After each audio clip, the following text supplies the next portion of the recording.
아무튼 오늘은 이제 1장 우리가 마치고 2장 들어갈 거예요. 1장에서 우리가 배웠던 것들은 좀 기본적인 내용들이 많았죠. 연력학 앞으로 배우기 전에 다루게 되는 기본적인 내용들이 많았고, 오늘부터 하는 건 이제 조금 본격적으로 연력학에 관련된 것들, 특히 이 열이라고 하는 개념을 이해하기 위해서 혹은 압력이라고 하는 것들을 이해하기 위해서 우리가 기체 분자 모형을 가지고 좀 이야기를 해보도록 하겠습니다.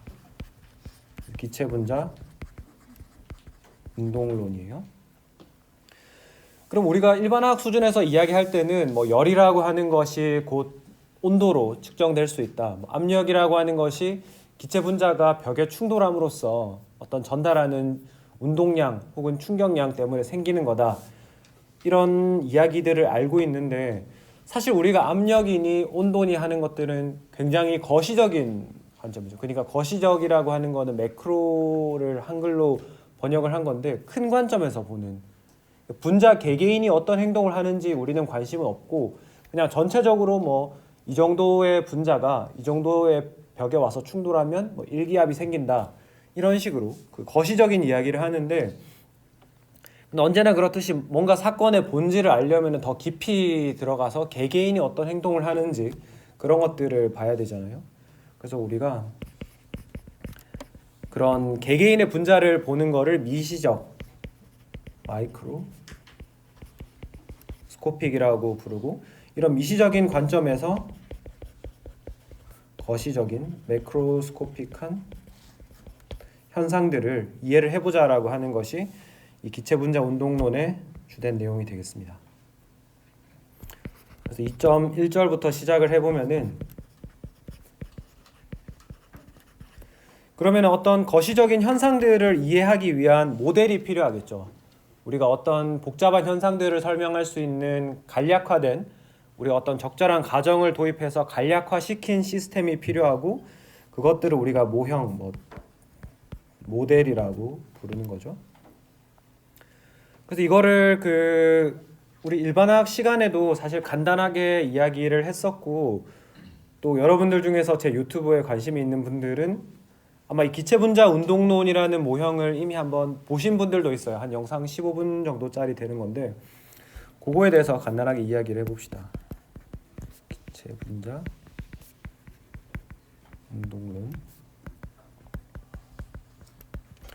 그럼 우리가 앞으로 어떤 가정을 바탕으로, 어떤 모델을 바탕으로 이야기를 진행을 시킬 건가 하면은, 일단은 어떤 기체 시스템이라고 하는 거는 굉장히 많은 숫자의 기체 입자로 이루어져 있다라는 게 첫 번째 가정이에요. 그러니까 무슨 말이냐면은, 우리가 뭐 기체 입자 2개, 3개 가지고 얘네들이 벽에 충돌했다, 뭐 얘네들끼리 에너지를 주고받는다, 이런 이야기를 할 게 아니라는 거예요. 그래가지고 여기에는 작게는 뭐 수백만 개, 많게는 아보가드로 수의 개수만큼의 분자가 들어있다라는 이야기죠. 그럼 여러분이 그래도 감이 잘 안 오실 수 있는데, 이런 식으로 생각해 보죠.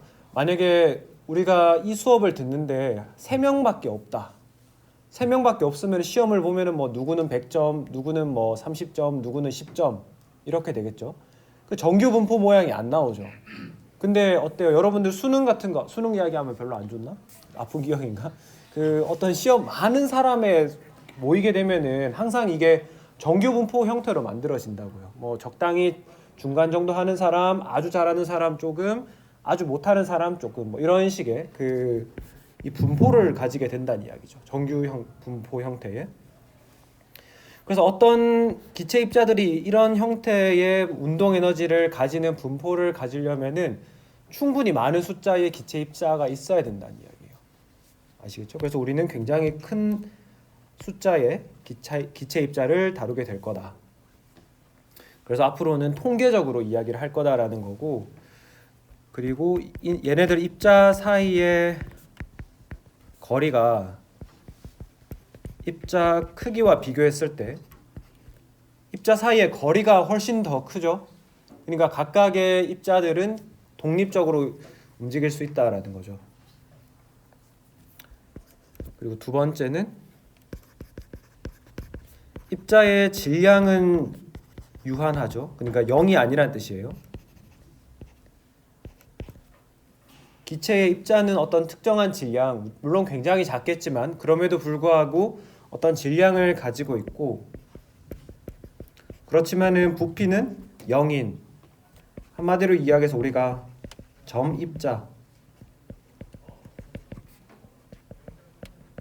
점입자를 다루게 된다는 거죠. 그래가지고 세 번째는, 그럼 얘네들이 어떤 형태로 운동을 할 거냐? 얘네들은 어떤 특정한 방향 없이 무질서한 직선 운동을 하고 있다.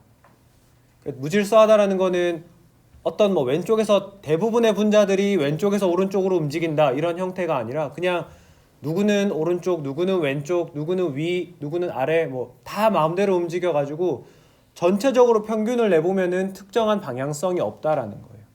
아시겠죠? 그리고 우리가 그 내용을 조금 더 쉽게 하기 위해서 직선으로 움직이는 경우만 생각할 겁니다. 곡선은 우리가 묘사하기가 쉽지 않으니까 까다롭죠. 그 다음에 네 번째는 아마 뭐 물리 시간에 들어보셨을 것 같은데, 완전 탄성 충돌을 한다라는 거예요. 그러니까 분자들끼리는, 기체 입자들끼리는 당연히 충돌할 수 없죠. 부피가 없으니까. 그 말은 여기서 완전 탄성 충돌이라는 거는 이런 박스, 개가 있을 때 기체 입자들이 이렇게 돌아다니면서 충돌할 거 아니에요? 충돌하는 과정에서 운동 에너지나 아니면은 운동량의 손실이 없다라는 거예요. 그냥 형태만 전환될 뿐이지. 그러니까 내가 얻은 운동 에너지, 그거는 전부 바깥에서 왔다든지 그런 식으로 전부 보존이 된다라는 겁니다. 마지막으로 다섯 번째는 인력도 없고 청력도 없는 이상기체를 가지고 우리가 이야기를 하겠다는 거죠. 그래야지 간단하지, 뭐 포텐셜 에너지가 있다라고 하면 사실 이거는 이해하기가 굉장히 복잡한 시스템이기 때문에 이렇게 이해를 하면 되겠습니다. 이런 모형을 바탕으로 우리가 기체가 왜 압력을 가지는지, 그리고 기체의 운동이 왜 온도라는 그 열 개념을 만들어낼 수 있는지를 같이 한번 살펴보도록 할게요. 2.2절 기체의 압력입니다. 이거 제가 노트 어젯밤에 올려드렸는데 혹시 못 받으셨나요? 다들 확인을 하셨죠? 네, 제가 하여튼 그 강의 전날에 한번 확인을 해주시면은 제가 전날 저녁까지는 꼭 업로드 할 수 있도록 하겠습니다. 그 제가 올리면 알림 같은 게 가나요? 아, 그럼 확인하실 수 있겠네요. 네. 그래서 기체가 왜 압력을 가지는지를 한번 자세하게 이해를 해보면은, 우리가 한 변의 길이가 L을 가지는 어떤 1차원 상자를 한번 생각을 해볼게요. 이런 L의 길이를 가지고 있는 상자가 있고, 이 안에 기체 입자가 질량이 M이고, M인 이상기체 분자가 뭐 아보가드로 개수만큼 있다라고 해봅시다. 그러면 이 안에 들어있는 기체 입자가 지금 제가 앞에 1차원 상자라고 말씀드렸는데 그냥 3차원 상자라고 생각해도 상관없겠. 3차원 상자라고 해야겠네요. 3차원 상자예요. 죄송합니다.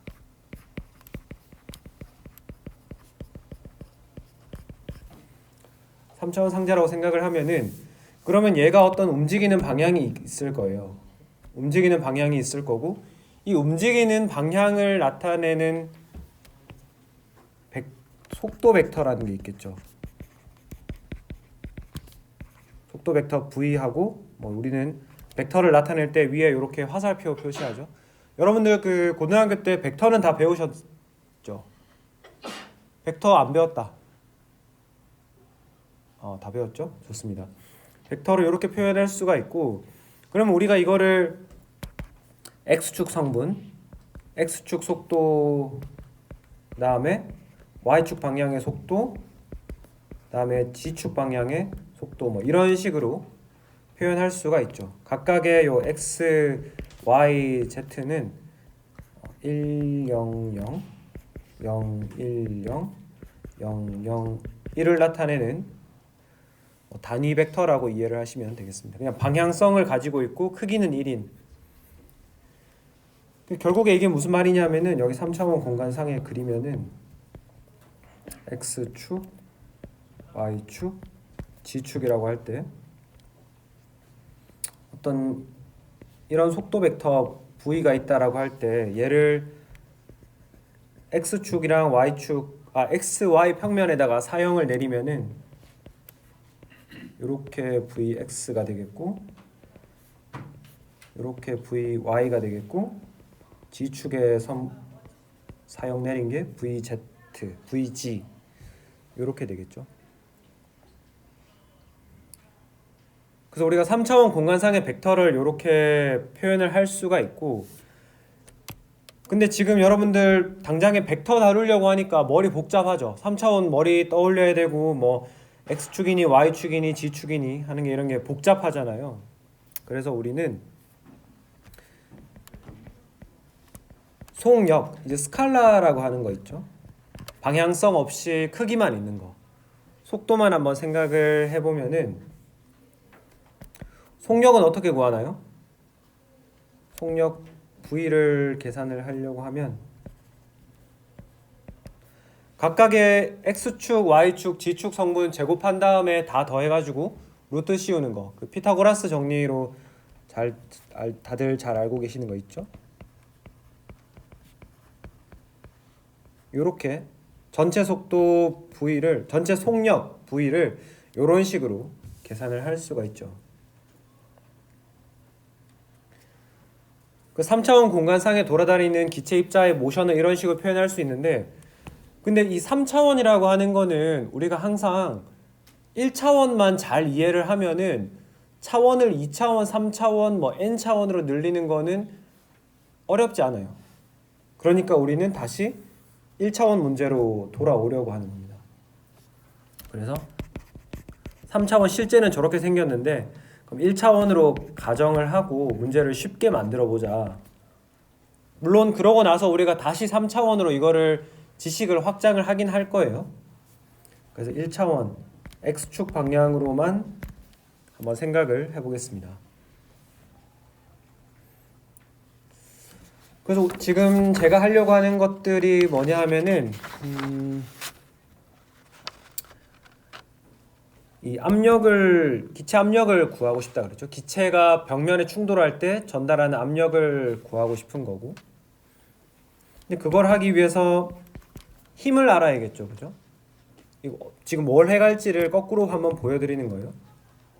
힘을 알아야겠고, 근데 힘이라고 하는 것이 우리가 뒤에 가면 보겠지만은 운동량 변화와 관계가 있습니다. 아이고, 이렇게 위에 썼지? 운동량 변화와 관계가 있죠. 그렇게 해서 우리가 기체 압력을 구하기 위해서 이렇게 거꾸로 돌아갈 거예요. 그래서 보면은 제일 먼저 해야 되는 것이 바로 운동량 변화를 우리가 계산을 해 봐야 됩니다. 알겠죠? 그래서 우리가 운동량 변화부터 한번 이야기를 해 볼게요. 요런 벽이 있고요. 그리고 나서 우리가 요쪽 이게 지금 X축 상에서 이쪽 방향을 플러스라고 잡고 이쪽 방향을 마이너스라고 한번 잡아볼게요. 그 오른쪽으로 움직이면은 속도가 플러스가 되고, 그죠? 오른쪽으로 움직이면, 왼쪽으로 움직이면은 마이너스라고 생각하면 돼요. 여기서 플러스 마이너스는 단순하게 방향만 나타내는 거예요, 그죠? 물체가 빠르다 느리다가 아니에요. 방향만 나타내고 있는 거예요.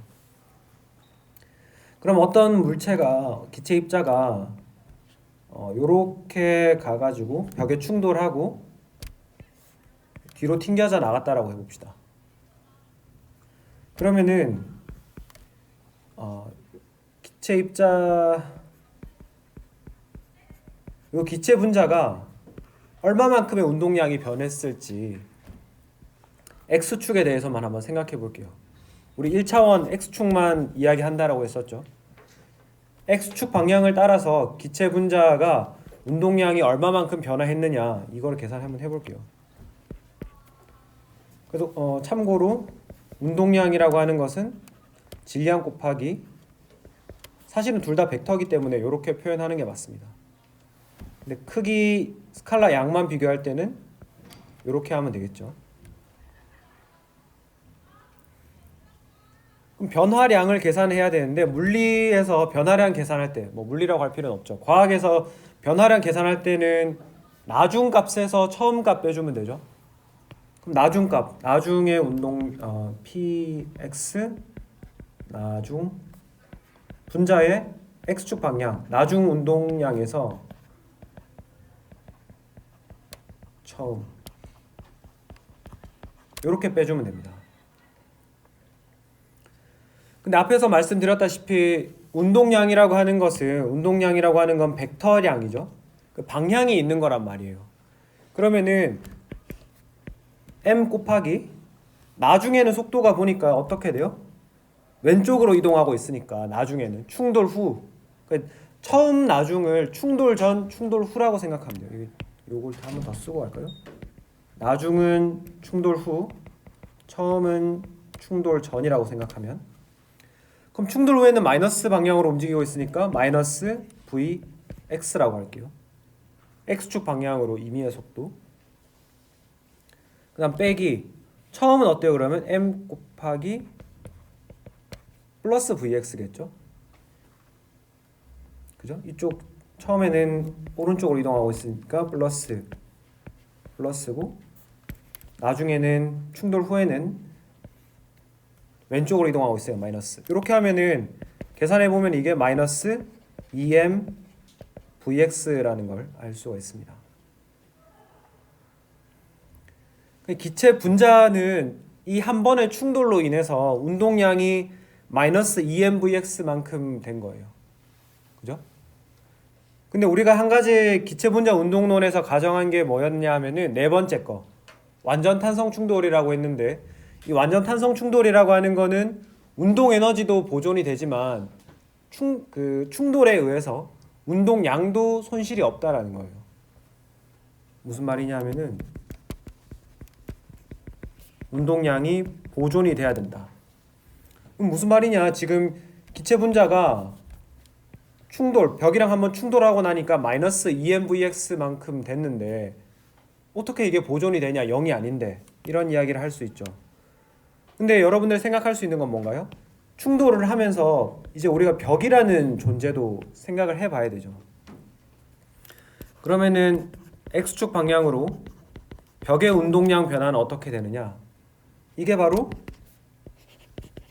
x축 방향 분자의 운동량 변화에다가 마이너스를 붙여준 값이면 되겠죠. 그죠? 내가 벽을 뭐 10의, 여기서는 힘이라고 한번 이야기해 볼게요. 내가 벽을 10의 힘으로 밀면은 벽도 나를 반대 방향으로 10의 힘으로 밀고 있잖아요. 그러니까 내가 벽으로 힘을 10, 벽이 나 쪽으로 10, 서로 반대 방향으로 똑같은 힘을 주니까 벽이 안 밀리고 가만히 있는 거죠. 여기서도 마찬가지라고 마찬가지는 아니지만은 비슷하다고 생각하면 돼요. 운동량이 보존이 되어야 되기 때문에, 그럼 결국에는 사실 이 식을 모양을 조금만 변화시키면은 벽의 운동량 변화 더하기 분자의 운동량 변화하면 어떻게 돼요? 0이 나오잖아요. 그죠? 그래서 우리가 운동량 보존을 가지고 이 벽이 느끼는 운동량 변화를 알 수가 있습니다. 그러니까 원래 마이너스 2m v 요게 들어가면은 마이너스에 마이너스 2m vx가 되니까 얘는 2m vx만큼 벽이 운동량 변화를 겪고 있는 거죠. 그럼 우리가 다시 처음으로 잠깐만 와볼까요? 우리가 이 압력을 계산하기 위해서 운동량에서 출발해야 된다라고 했잖아요. 이 운동량 변화를 계산을 했습니다. 운동량 변화를 계산했으니까 그 다음 해야 되는 거는 이거를 그러면 그 정도의 운동량 변화가 얼마만큼의 힘을 만들어내고 그 힘이 얼마만큼의 압력을 생성하는지 역으로 이렇게 돌아가 보면 되죠. 그죠? 넘어가서 이야기해 볼까요? 요 페이지 더 질문 있으신가요? 없죠? 네. 요건 하나 써놓고 시작합시다. X축 방향으로 벽의 운동량 변화가 EM VX다. 제가 노트에는 조금 뒤에 써놨는데 요거를 먼저 한번 해보고 요거 식을 한번 쓰고 지나가 볼게요. 뉴턴의 운동 제2법칙 뭐 이렇게 쓰면은 사실 뭐 저거 뭔데 뭐 이렇게 생각할 수도 있지만 F는 ma 그러면 우리 뭐 이공계에 몸담은 종사자들은 다 아는 거죠. F는 ma. F는 ma라고 하는 식을 그러면 우리가 단위를 한번 좀 더 분해를 한번 해볼게요. 단위를 분해해 보면은 써보면은 m이 질량이고요, 그죠? 질량을 나타내고 있고 가속도는 어떤 단위를 가지고 있죠? 미터 퍼 세크니까 그게 결국에는 거리 곱하기 시간의 마이너스 2승 뭐 시간의 제곱분의 1 이렇게 이야기해도 되고 근데 이게 그 분수로 나타내면 좀 헷갈리는 것들이 있어가지고 뭐 보통은 이렇게 그 분모에 들어가는 것들은 마이너스 승수로 사용을 합니다. 이렇게 할 수가 있죠. 그러면은 식을 조금만 이렇게 모양을 바꿔볼게요. 그 시간에 마이너스 1승 곱하기 마이너스 2승을 이렇게 마이너스 1승 두 개로 나눠 볼게요. 이렇게 나누고 나서 한번 보면은 요 거리 곱하기 시간의 역수 이게 뭐죠? 이게 바로 속력에 해당하는 거죠, 그죠? 거리 L 곱하기 시간 T분의 1 이렇게 되니까 속력에 해당하는 거예요. 그러면은 질량 곱하기 속력이 뭔가요?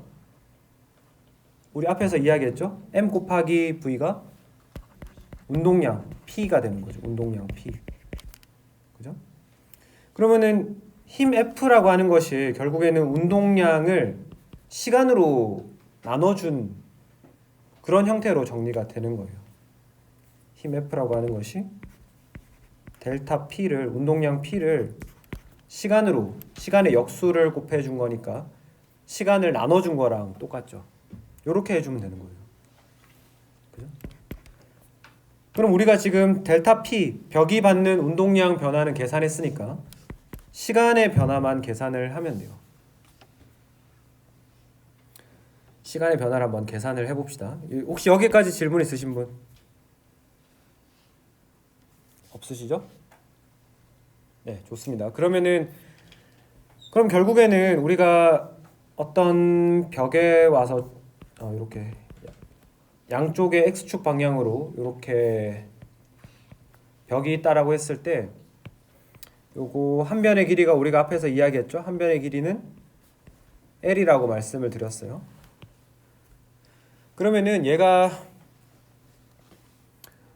얼마만큼 자주 충돌할 수 있느냐 그거를 보려면은 여기에서 요 끝까지 갔다가 다시 돌아오는 시간을 보면은 그냥 한쪽 벽에 충돌하고 갔다가 다시 돌아올 때까지 시간이 얼마나 걸리냐를 보면은 그 시간의 역수를 취해주면 초당 몇 번 와서 부딪히느냐를 알 수 있겠죠. 그죠? 만약에 한 번 충돌해서 왔다 갔다 하는데 10초가 걸린다. 그러면 1초에 몇 번 충돌하는 거예요? 10분의 1 충돌하는 거죠. 만약에 그럼 문제를 바꿔서 이렇게 해볼게요. 한 번 왔다 갔다 하는데 0.1초 걸린다. 한 번 왔다 갔다 하는데 그러면 1초에 몇 번 충돌해요? 10분의 1, 0분의 1의 역수인 10번 충돌하는 거죠. 그죠? 그래서 우리가 왔다 갔다 하는데 걸리는 시간을 알면은 왕복하는 시간을 알면은 이거를 역수를 취해주면은 그것이 바로 충돌 빈도가 된다는 거죠. 그럼 왕복 시간을 한번 계산을 해볼까요? 왕복 시간 어떻게 해요? 속력은 Vx죠. 속력은 Vx인데 갔다가 온다 그러면은 L만큼 갔다가 L만큼 되돌아와야 되니까 Vx의 속도로 2L만큼 왔다 갔다 해야 되죠. 그죠? 이게 왕복 시간인 거예요. 그럼 충돌 빈도는 어떻게 되나요? 충돌 빈도는 이거 역수라 그랬죠? 2L분의 Vx가 되는 거죠.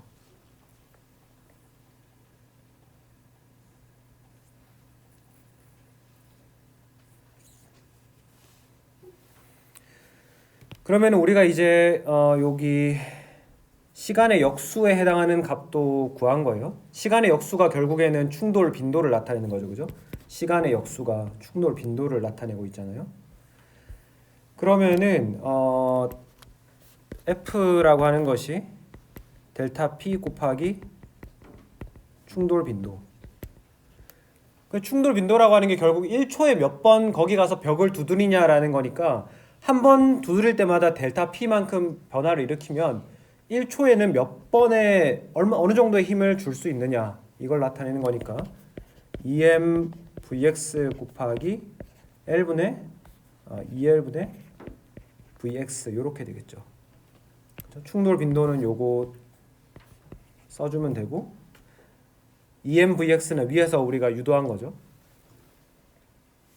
이렇게 하면은 어떻게 되냐면은 L분의 m vx의 제곱 이렇게 되는 거죠. 이 약분 낼 테니까. 그럼 이 힘 F가 결국 뭐냐 하면은 여기선 계속 분자라고 하지만 사실은 원자일 수도 있죠. 기체 입자 한 개가 걔가 좌충우돌 왼쪽 오른쪽 왔다 갔다 하면서 충돌 과정에서 벽면에 전달하는 힘이 되는 거예요.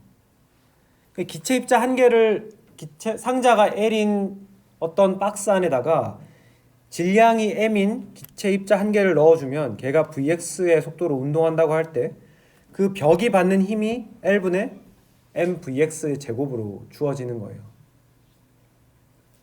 그럼 앞에서도 우리 이야기했죠. 우리가 압력을 계산하고 싶은데 압력을 알려면 힘을 알아야 되고 힘을 계산하려면 운동량 변화를 알아야 된다.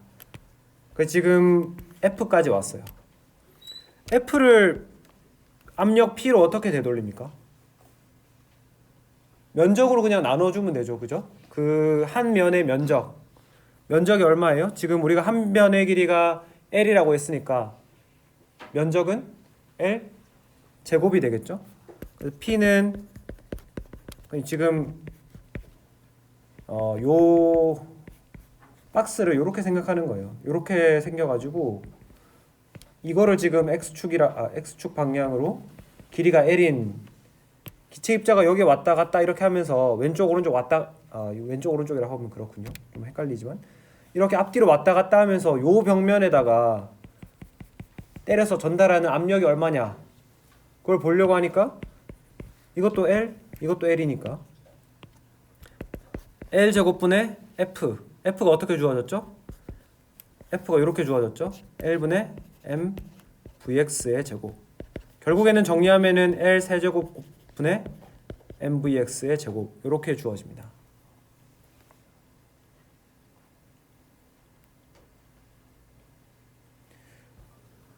다시 한번 써볼까요? 압력 P 벽면이 받는 힘 압력 P는 L 세제곱분의 m vx의 제곱. 근데 이 L 세제곱이 결국 뭔가요? 길이를 3번 곱한 거. 부피잖아요. 그죠?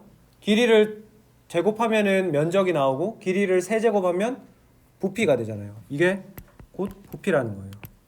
그럼 이 식을 정리를 하면은 결국에는 PV는 요거를 주간에 제가 한 단계를 건너뛰었군요.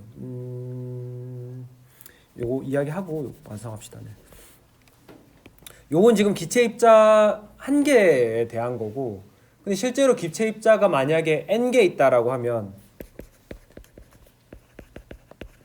n개가 있다고 하면은 각각의 기체들이 독립적으로 움직이니까 한 개가 이 정도를 전달하면 두 개는 어떻게 되겠어요? 곱하기 2, 세 개면 곱하기 3, 네 개면 곱하기 4 주르륵 하면 되죠. 근데 지금 n개가 있다라고 우리가 일반화를 시킬 거니까 이 식 전체에다가 곱하기 n을 해주면 된다는 거예요. 그럼 식을 정리를 하면은 PV라고 하는 것이 n 곱하기 m vx의 제곱 뭐 이렇게 되는 거죠.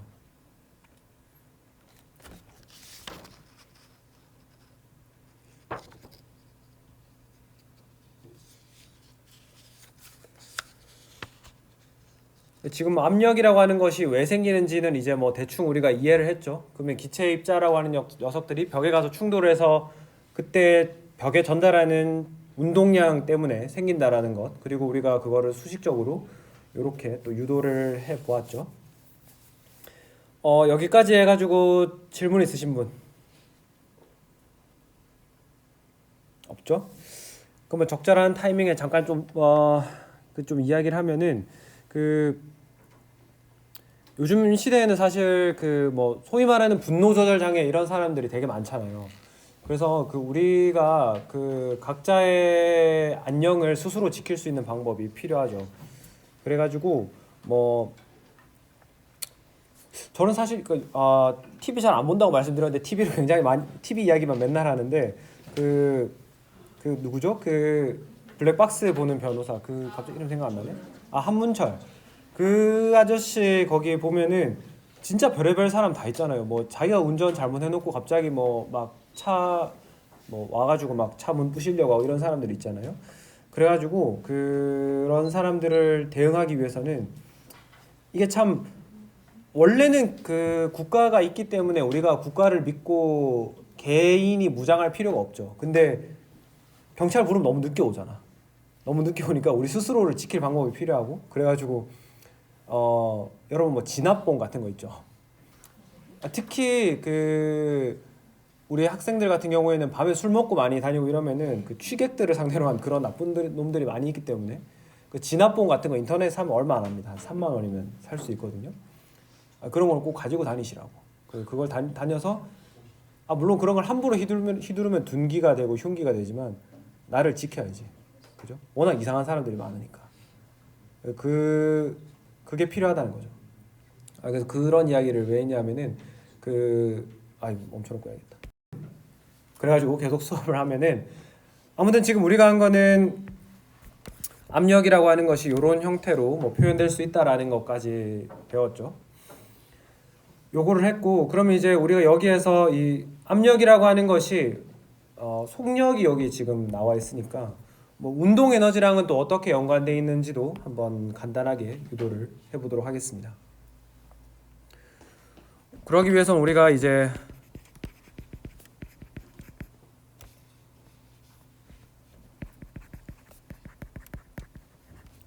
평균 제곱 속도라고 하는 것을 이용을 할 수가 있는데요. 이 평균 제곱 속도라고 하는 것은 제곱을 한 것을 속도의 제곱을 평균을 취한 그런 것이 되겠습니다. 그래서 이걸 어떻게 구할 것인가? 이걸 어떻게 구할 뭐 쉽게 구할 수 있죠. 전체 n 개의 분자가 있다 그러면은 첫 번째 입자의 속도의 제곱에다가 두 번째 입자의 속도 제곱, 이거를 쭉 다 해가지고 전체 입자의 속도의 제곱을 다 더한 다음에 n으로 나눠주면 됩니다. 요렇게 구할 수도 있고, 근데 우리가 이 속도라고 하는 것이 결국에는 속력, 제가 지금 뭐 속력, 속도를 약간 혼용해서 조금 쓰고 있긴 한데 조금 헷갈리실까 봐 약간 걱정되네. 아무튼 이 속도의 제곱이라고 하는 것이 결국에는 속도가 앞에서 이야기했지만 x, y, g축 성분으로 나눠서 볼 수도 있잖아요. 그러면은 평균 제곱 속도라고 하는 것도 이거를 우리가 각각의 성분별로 x축 방향의 제곱의 평균 더하기 y축 방향의 제곱의 평균, z축 방향의 제곱의 평균, 평균이라는 의미로 우리가 위에다가 바를 붙일 거예요. 근데 바를 붙일 때 우리가 주의를 해야 되는 것들은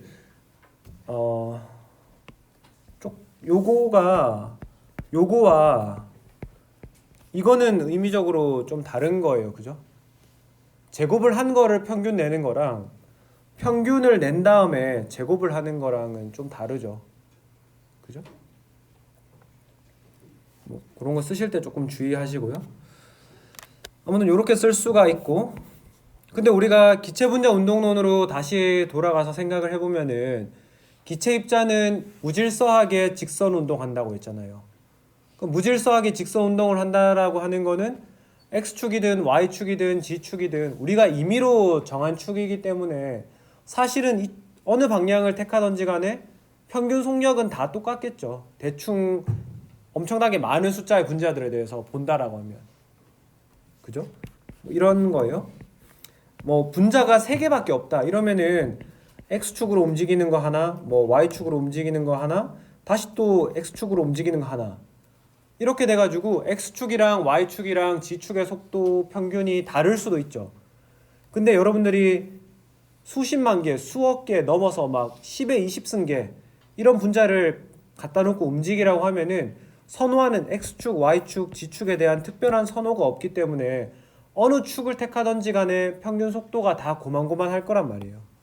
그래가지고 n 값이 아주 충분히 크다라고 하면 x 방향의 평균 속도랑 y 방향의 평균 속도랑 g축 방향의 평균 속도가 다 똑같아질 겁니다. 그만큼 골고루게 분포되어 있다라는 뜻이 되겠죠. 그러면은 이 값이 어떻게 되나요? 다 똑같다라고 하면은 이거 3개 값이 다 똑같다라는 거니까 결국에는 얘네들이 v 제곱에 3분의 1씩 나누어 가지는 게 되겠습니다. 그러면 우리가 아까 전에 위에 썼던 식 있죠. PV는 요 식 있죠. PV는 대문자 n 곱하기 mvx 제곱, 요거를 다시 한번 써보면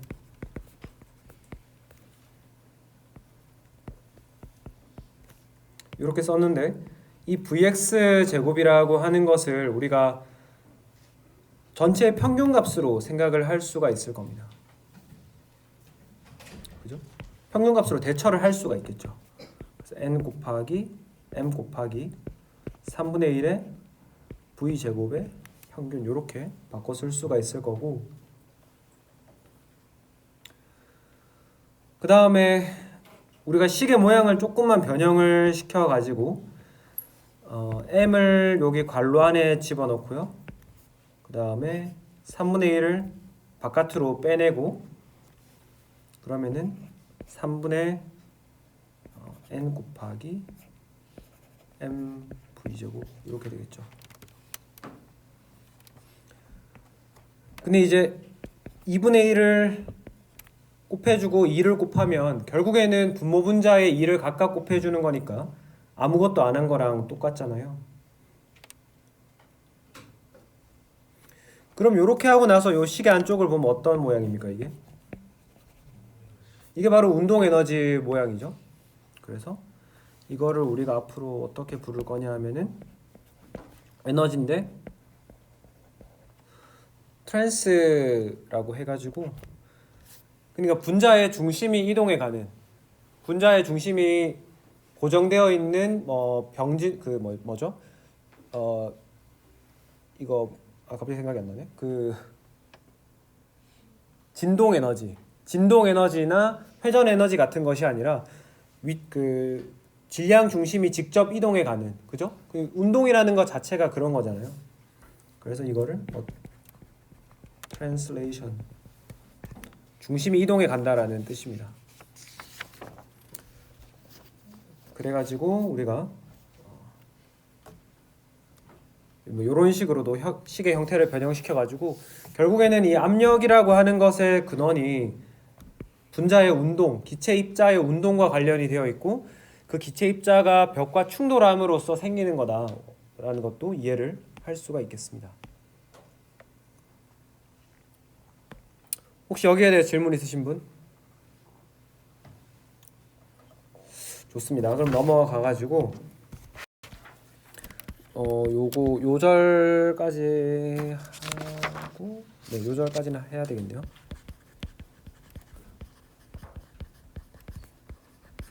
그러면은 이제 앞에서는 우리가 압력에 대한 이야기를 했었는데 이번에는 온도에 대한 이야기를 한번 해보도록 하겠습니다. 간단해요. 이거는 앞에처럼 복잡하게 식을 유도하지는 않을 건데요. 우리가 PV는 하면 사실 제일 먼저 떠오르는 게 뭐죠? NRT가 제일 먼저 떠오르죠. 역시 화학과가 맞구만.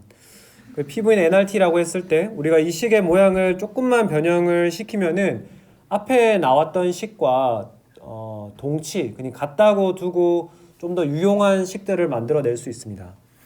특히 이 몰수 n이라고 하는 것이 입자 전체의 개수 n 나누기 아보가드로 수 na 이렇게 표현할 수 있죠, 그죠? 이게 몰수의 정의가 되겠고, 이렇게 쓸 수가 있죠. 이렇게 쓸 수가 있게 되고, 그 다음에 우리가 이거를 압력 P에 대해서 또 정리를 해보면은 Na 곱하기 V분의 대문자 nRT 뭐 이렇게 정리를 할 수가 있습니다. 요거는 이제 이상기체 상태에 대한 식에서부터 나온 압력의 정의, 압력의 형태가 되겠고요. 앞에서 우리가 기체분자 운동론의 관점에서도 P, 압력에 대한 이야기를 할 수 있었고, 그거를 제가 앞에 거를 조금 컨닝을 해오면은 P라고 하는 것이 3V분의 2N 곱하기 이런 식으로 쓸 수 있다라고 말씀을 드렸었죠. 맞죠? 바로 앞에서 우리 이야기했었죠. 뭐 이거를 병진 에너지라고 부르는. 그러면 우리가 지금 압력 P라고 하는 거를 서로 다른 두 형태로 썼으니까 얘네들 두 개가 같은 물리량을 가리킨다라고 할 수 있을 거고, 식을 같다라고 두면은 3V분의 2N 곱하기 트랜슬레이션 에너지는 NA분의 V 곱하기 nRT 뭐 이렇게 쓸 수가 있겠죠. 그러면 우리는 지금 알고 싶은 게 온도를 알고 싶다라고 했고, 그게 그 온도라는 것이 기체 입자의 운동 에너지와 어떻게 관련이 있는지를 알고 싶으니까 식을 정리를 해보죠. 그러면 대문자 n 정리를 하고 v 정리를 하고 나면은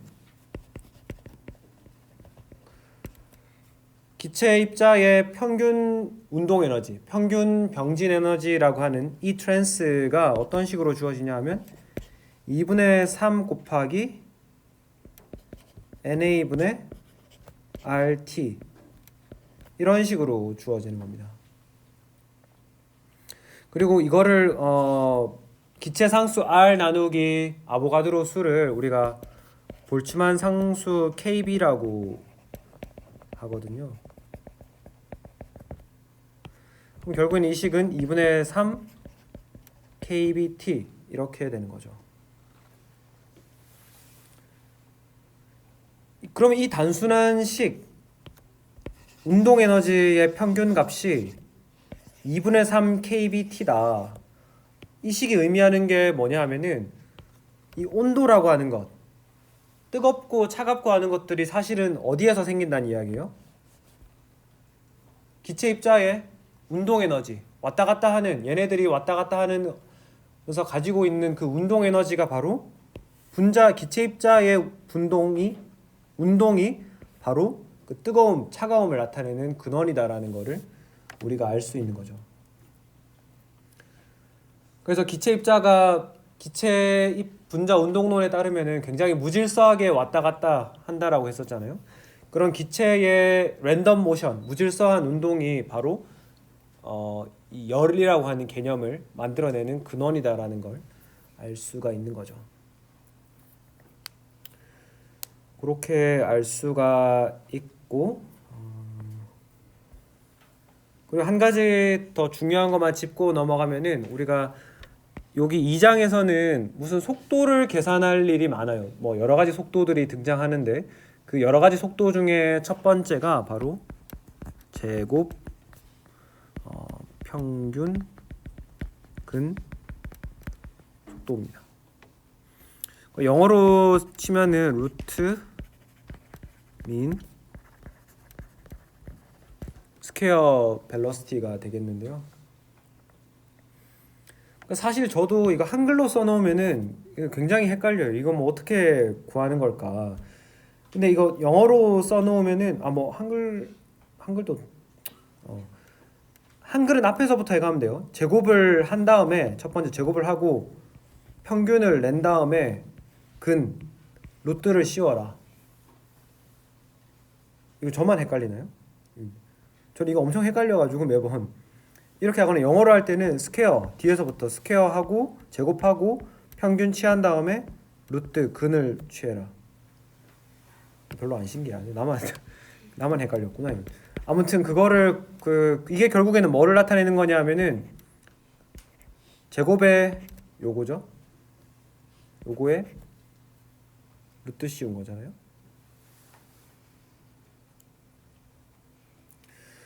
그럼 결국에는 그냥 우리가 요 제곱의 평균 값을 알면은 된다는 거죠, 그죠? 그래가지고 이걸 어떻게 구하냐면은 트랜슬레이션 에너지 위에서 우리가 구해놨잖아요, 그죠? 2분의 3 kBT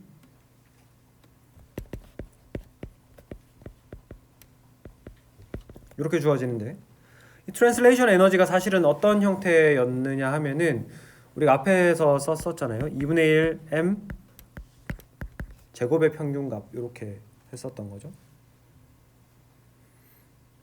그러면은 이 식을 우리가 제곱의 평균값에 대해서 정리를 하면은 어떻게 됩니까? 2분의 1 없어지고 m분의 3 kBT 이렇게 되는 거죠. 근데 이거는 두 번째까지밖에 안 한 거잖아요, 그죠? 루트를 씌워야 되니까 우리가 이거를 줄여가지고 루트 민 스퀘어 RMS는 뭐냐 하면은 이거에 루트 씌운 루트 m분의 3 kBT 이렇게 되는 거죠. 그래서 뭐 거듭 말씀드리지만은 뭐 루트 민 스퀘어가 이렇게 된다라는 거를 당연히 외울 필요는 없고 그냥 나중에 뭐 만약에 이게 내가 생각했을 때 시험에 나올 것 같다 이러면은 요거를 적어 오시면 되겠죠, 그죠? 그래서 뭐 RMS 속도를 구해라라고 하면은 요 식에다가 집어넣으시면 되겠습니다. 당연히 m은 기체 입자 1개의 질량이에요. 1개, 1몰이 아닙니다. 그래서 우리가 이 루트 안에 있는 식에다가 분모 분자에 NA를 곱해주면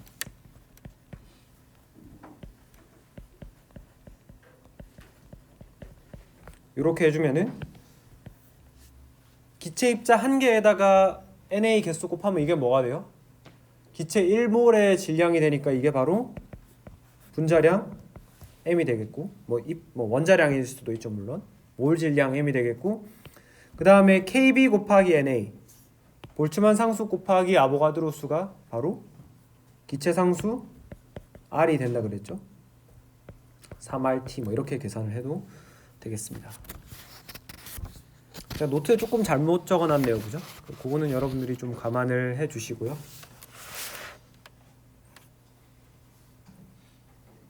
여기까지 하고 혹시 질문 있으신 분? 질문이 없으시면은 조금만 더 해봅시다. 우리 시간이 조금 있어가지고 조금만 더 해봅시다. 네. 뭐 원망이 섞인 눈빛이 느껴지네. 앞을 쳐다볼 수가 없네. 네, 지금 빨리 해놓으면은 나중에 시험 기간에 좀 여유가 있을 겁니다. 아마 여러분들이 그 일반화학 시간부터 많이 들어봤던 것일 텐데 그 맥스웰 볼츠만 속도 분포라고 해가지고 뭐 이렇게 종처럼 생긴 그림 그리는 거 많이 봤을 거예요. 그래서 이거를 우리가 왜 이야기를 하냐면은 우리가 분자 한 개 한 개가 얼마의 속도를 가지는지를 다 추적할 수 있나요? 쉽지 않죠. 쉽지 않고 그리고 그 하나하나를 이해하는 것보다 사실은 더 중요한 거는 전체적인 평균값이 어떤지를 이해하는 게 더 중요하죠. 그죠? 더 중요하기 때문에 우리는 차라리 그러면은 기체 한 개 한 개의 속도를 추적할 수 없다면은 그럼 이런 식으로 기체 속도의 분포를 한번 알아보도록 하자. 그래서 무슨 말이냐 하면은 속도 V와 v 플러스 dv라고 하는 요 사이. 그래서 예를 들어서 뭐 이런 식으로 이야기할 수 있겠죠. 10m/s로 움직이는 애랑 11m/s로 움직이는 그 사이의 속도를 가지는 기체 분자가 얼마나 있느냐, 그거를 한번 이런 식으로 해가지고 분자 개수를 가지고 분포를 만들어 보자는 거죠. 여러분 자꾸 뭐 시험 이야기해서 좀 그렇지만은 우리가 시험 이야기할 때도 뭐 0점에서 10점, 10점에서 20점, 20점, 30점 이렇게 해서 막대 그래프 같은 거 그리잖아요, 그죠? 이런 거 다들 잘 아시죠? 점수에 따른 사람 숫자 이렇게 해가지고 이런 분포를 만들잖아요. 그거랑 마찬가지 혹은 비슷하게 기체 입자의 속도에 따라서 기체 입자의 개수를 y축으로 이렇게 그림을 그려보자라는 거예요. 그래서 우리가 이거를 직접 식을 다 유도를 하지는 않겠지만은 맥스웰 이 사람들이 해놓은 식의 결과를 한 번만 살펴보면은 속도 분포식은 어떻게 되냐 하면은 F, 그러니까 뭐 fraction, 비율 혹은 분율을 나타내는 F는 어떻게 주어지냐 하면은 전체 n개분의 그 구간에 속해 있는 입자의 개수 dn이 어떻게 되느냐, 이거를 볼 건데요. 이게 결국에는 어떤 vx의 속도를 가지는 함수 vx의 속도를 가지는 기체 입자가 얼마나 있느냐를 나타내는 함수 fvx의 dvx, 요 가로 있죠? 요 간격, 요게 얼마나 되느냐를 나타내는 거예요. 결국에는 우리는 요 함수를 알고 싶은 건데, 요 함수가 어떻게 생겼냐면 좀 복잡하게 생겼어요. 2파이 kbt 분의 m에 2분의 1승 곱하기 익스포넨셜의 마이너스 mvx 제곱 나누기 2kbt dvx 이렇게 되는 거죠.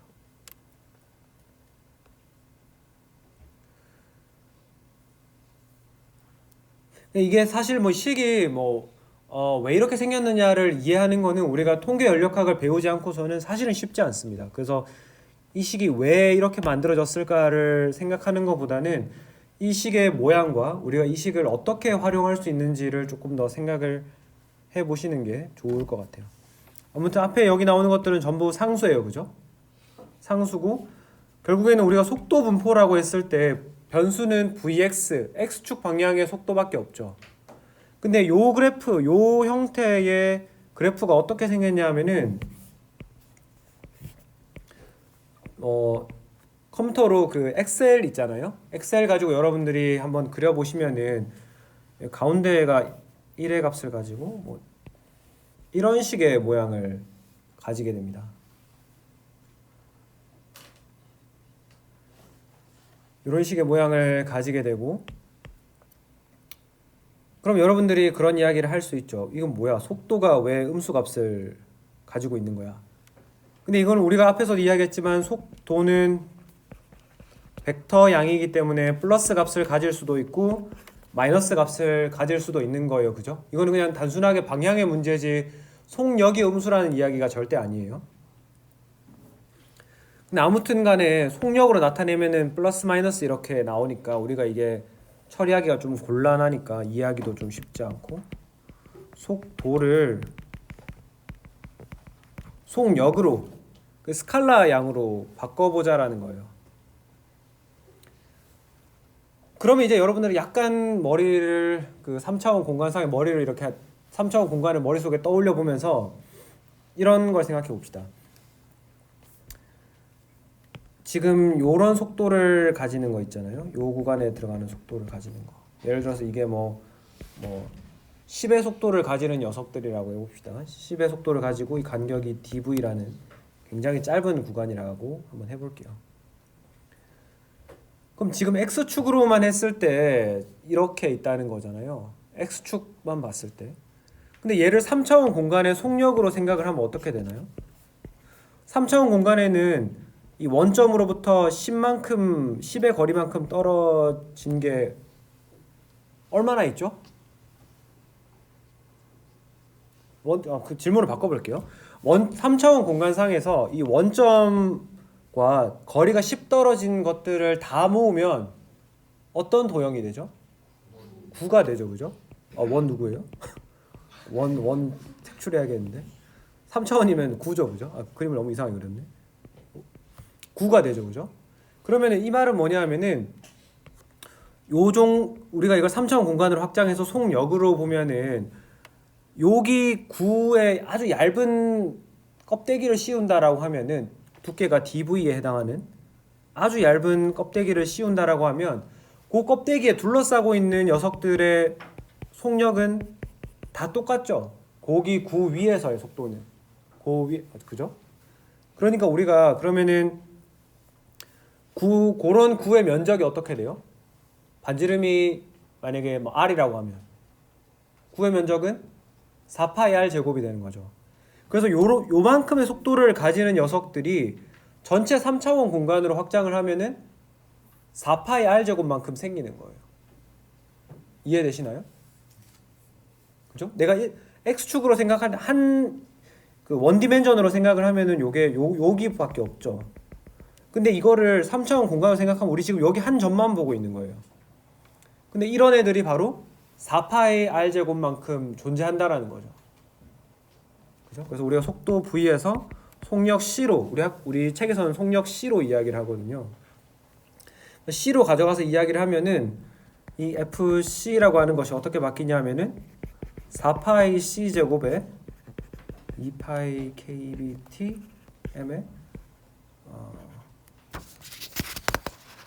이게 아마 여기가 3분의 2분의 3승일 텐데 제가 노트 아마 잘못 쓴 것 같아요. 한번 더 확인해 볼게요. 제가 이거는 C제곱 KB T DC 이렇게 바뀌는 거죠. 중요한 거는 그러면 이제는 속도에 대해서 두 가지 텀이 생겼어요. 익스포넨셜 지수함수 텀이 생겼고 C제곱 요 텀도 생겼죠.